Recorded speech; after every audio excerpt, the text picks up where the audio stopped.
originally from Colorado, so when I went into the Army, I had to go to Denver and get a transport that took me to Fort Riley, Kansas. Fort Riley, Kansas is right in the middle of wheat country, and so there's a lot of pollen in the air, and I thought to myself, this is a terrible place to be. But fortunately for me, they sent me from Fort Riley, Kansas to Fort Knox, Kentucky. And they said that I would be an ideal candidate to be a tank driver. Well, in those days, the tank that we had was called the M4A3 Sherman tank. Unfortunately, it didn't have fluid drive, automatic drive. It didn't have air conditioning.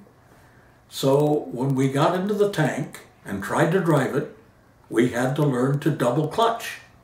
Well, that was easy enough.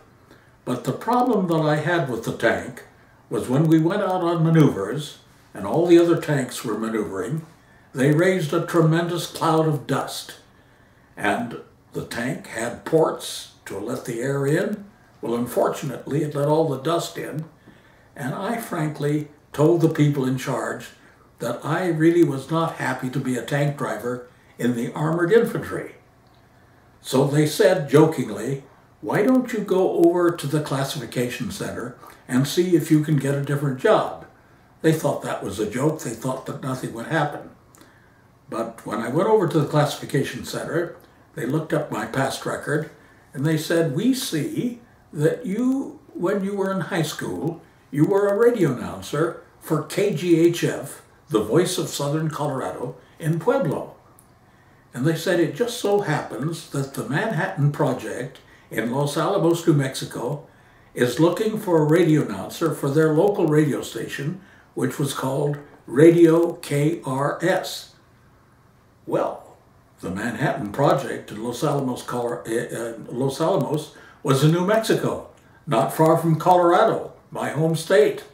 So I thought that that would be an ideal thing to do.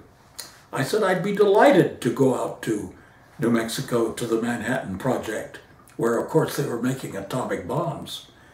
And when I went back to the unit, they said, did you go to the classification center? I said, yeah, right. And they told me they're going to transfer me to New Mexico.